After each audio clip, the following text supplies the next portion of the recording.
Hello everyone, welcome to another fresh new blog with me Kanika. আজকে অনেক দিন পর তোমাদের সাথে চলে এসেছি একটা নতুন ব্লগ শেয়ার করতে। সো আজকে ব্লগটা শুরু করার আগে তোমাদেরকে দেখিয়ে দিই আজকের ওয়েদার। কি দারুণ ওয়েদারটা বলো তো আজকে। সো আমি চলে এসেছি আজকে করুণাময়তে রথের মেলাতে। উপস, আই নো কি রথ অনেক আগে শেষ হয়ে গেছে।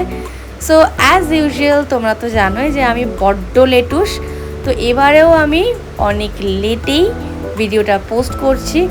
বাট আমি রিকোয়েস্ট করব প্লিজ ভিডিওটা দেখো, আশা করছি ভালো লাগবে। আর মেলা এখনও চলছে, হ্যাঁ মেলা এখনও শেষ হয়নি, বাট রথ শেষ হয়ে গেছে। সো মেলাতে এন্ট্রি করার সাথে সাথে আমাদের সকল মেয়েদের উইকনেস এই সুন্দর সুন্দর শাড়িগুলো দেখতেই পাচ্ছ। আর আজকে কিন্তু মেলাতে আমার সাথে ছিল উমা আর ছিল নিখিল। সো আমি আর উমা এখানে দাঁড়িয়ে পড়েছি কিছু সুন্দর সুন্দর শাড়ি দেখতে। এখন যেহেতু উমা নতুন বউ হয়েছে, ও বড্ড বেশি অবসেসড শাড়ি নিয়ে, আর আমি তো আগে থেকেই ছিলাম। সো তোমাদের সঙ্গে শেয়ার করছি সুন্দর সুন্দর শাড়িগুলো। তোমরা যদি মেলায় যাও, তোমরা কিন্তু এন্ট্রি করার সাথে সাথে এই সুন্দর সুন্দর শাড়িগুলো স্টল দেখতে পাবে। সো আমরা তো একটাও শাড়ি কিনবো না, তাই জন্য হাতে ছুঁয়ে ছুঁয়ে দেখতে দেখতে আমরা সামনের দিকে এগিয়ে গেলাম বাকি মেলাটাকে এক্সপ্লোর করার জন্য। এরপর আমরা গেলাম নেক্সট আরেকটা স্টলে, যেখানে এই সুন্দর সুন্দর বটলসগুলো ছিল। বাট এই বটলসগুলোর প্রাইস অসম্ভব বেশি। সো আমার মনে হলো যে এগুলো এখান থেকে কেনার চেয়ে ফার বেটার অনলাইনে কেনা। সো উমার হাতে একটা পার্পল কালারের বটল দেখলে সেটার দাম বলছিল 500 টাকা।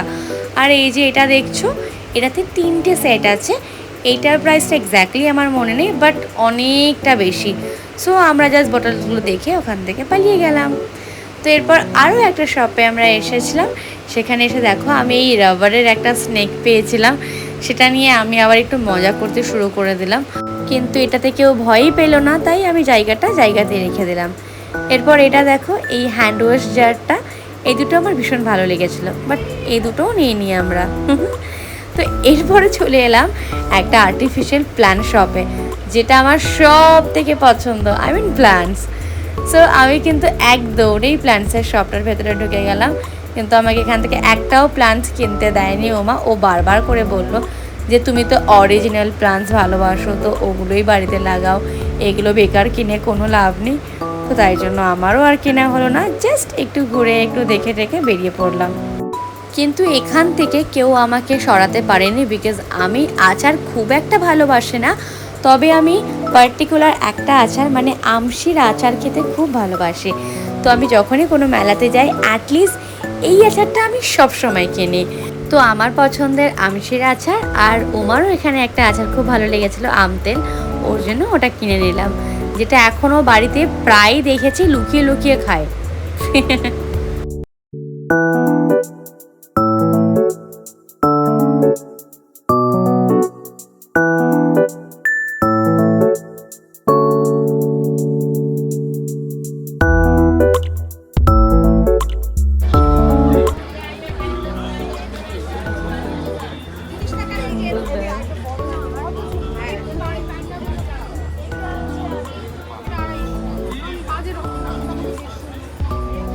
আমার যদি একটা ভাইজি থাকতো, আমি না হয় মানে আমি নিতামই, মানে দাঁড়ানোর কোনো সিনই ছিল না আমার, সিরিয়াসলি না। আমার শোন না ওমা, যখন তোর বেবি আমি একটা ক্যাটারপিলার। আজকাল ওমা ভীষণ বই পড়তে ভালোবাসে। একটা সময় ছিল দিনরাত এক করে আমিও অনেক গল্পের বই, অনেক উপন্যাস পড়েছি। এই কয়েকদিন আগেই অনলাইন থেকে ওমাকে একটা বইও কিনে দিয়েছি। যাই হোক, অনেক হলো মেলা ঘোরা, এবার একটু পেট পুজো করে বাড়ি ফিরতে হবে, অনেকটা রাত হলো। কিন্তু আজকের দিনটা আমাদের ননদ আর ভাই বউয়ের কিন্তু মেলা ঘোরাটা বেশ ভালোই ছিল। তো দেখা হচ্ছে অন্য কোনো